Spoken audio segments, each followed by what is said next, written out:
पहलगाम की घटना को लेकर राजा भैया ने टूरिज्म को बाइकआउट कर हमारा कोई परिचय उनसे नहीं है। क्या कुंडा में रघुराज प्रताप सिंह उर्फ राजा भैया को हराने का किसी में दम है? क्या कोई भी पार्टी ऐसी है जो राजा भैया को कुंडा के अंदर हरा सके? राजा भैया कुंडा के अंदर लगभग 40 साल से विधायक है। अपने आप में यह बहुत बड़ी उपलब्धि है कि कोई व्यक्ति लगातार 40 साल से विधायक बना हो।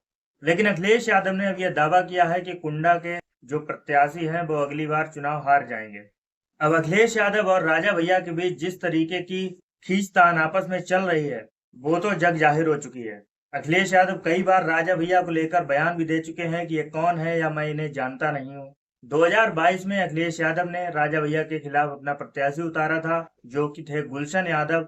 काफी सारे लोगों का ये मानना था कि राजा भैया बहुत अच्छे मार्जिन से चुनाव जीत जाएंगे, लेकिन वो सिर्फ 30,000 वोटों से ही चुनाव जीत पाए।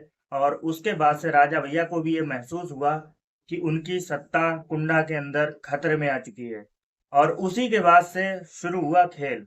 गुलशन यादव के ऊपर कई सारे ईडी के, सीबीआई के छापे पड़े, उनकी संपत्तियां कुर्क हुई और गुलशन यादव के लंबे जेल जाने की भी नौबत आ चुकी है। दरअसल अखिलेश यादव ने यह बात क्यों कही कि कुंडा के अंदर जो प्रत्याशी हैं वो इस बार चुनाव हार जाएंगे? सबसे पहले कुंडा का जातीय समीकरण आपको बताते हैं। कुंडा के अंदर लगभग 1 लाख सवर्णों का वोट है, लगभग 60 से 70 हजार के पास यादव वोट है और वही लगभग 60,000 के आसपास दलित वोट है। और सबसे खास वजह भारतीय जनता पार्टी की सहयोगी अनुप्रिया पटेल, जो कि राजा भैया के साथ उनके संबंध इस समय बिल्कुल भी अच्छे नहीं है।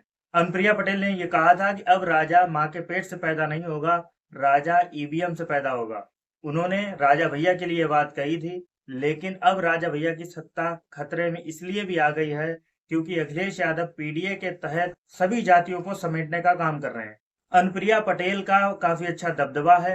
अनुप्रिया पटेल राजा भैया से खुश नहीं है, इसलिए जो कुर्मी समाज का वोट है वो भी इस बार समाजवादी पार्टी को जाता हुआ दिख रहा है। यादव वोट समाजवादी पार्टी को जाएगा ही, मुस्लिम वोट जो भी है वो भी समाजवादी पार्टी को जाएगा और इसके साथ साथ दलित वोट भी अब समाजवादी पार्टी की तरफ खिसक रहा है। और शायद इसीलिए अखिलेश यादव ने यह कहा था कि कुंडा के अंदर अब उनकी सत्ता खत्म कर देंगे। लेकिन सवाल यह है कि क्या फिर से गुलशन यादव को ही टिकट मिलेगी या किसी और को टिकट मिलेगी? क्योंकि अगर कोई प्रत्याशी लगातार 2 साल से ज्यादा तक जेल में रहता है तो फिर को अयोग्य घोषित करार दे दिया जाएगा चुनाव। तो इसलिए हो सकता है अखिलेश यादव अब किसी दलित प्रत्याशी को टिकट दे दे ताकि सारा दलित वोट मिल जाए, यादव वोट मिल जाए और कुर्मी वोट मिल जाए। या हो सकता है अखिलेश यादव किसी यादव व्यक्ति को ही टिकट दे। लेकिन जो भी हो, इस बार राजा भैया की सत्ता खतरे में नजर आ रही है और बहुत चांसेस हैं कि राजा भैया इस बार के चुनाव में हार जाएंगे। अखिलेश यादव ने यह भी कहा था कि गुलशन यादव के ऊपर जो कुछ भी कार्रवाई हो रही है वो बदले के तहत हो रही है और राजा भैया के इशारे पर मुख्यमंत्री जी करवा रहे हैं, क्योंकि राजा भैया और मुख्यमंत्री स्वजातीय हैं।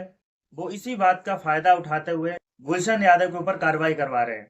कुंडा के अंदर ब्राह्मण वोट भी अच्छा खासा है।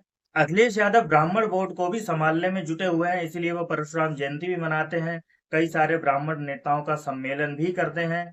तो वाकई में अखिलेश यादव अब पूरी तरीके से 2027 की तैयारियों में लग गए हैं और खास तौर पर उन सीटों पर अपने प्रत्याशी अभी से घोषित करने के मूड में हैं, जो सीटें उनको लगता है कि पिछली बार वो आसानी से नहीं जीत पाए थे या जीतते जीतते रह गए। आप लोग अपनी राय हमें कमेंट बॉक्स में बताएं कि क्या राजा भैया की सत्ता खतरे में है? क्या राजा भैया जो लगातार 8 बार चुनाव जीते हैं इस बार के चुनाव में हार जाएंगे? वीडियो को लाइक करिए, शेयर करिए, सब्सक्राइब करिए।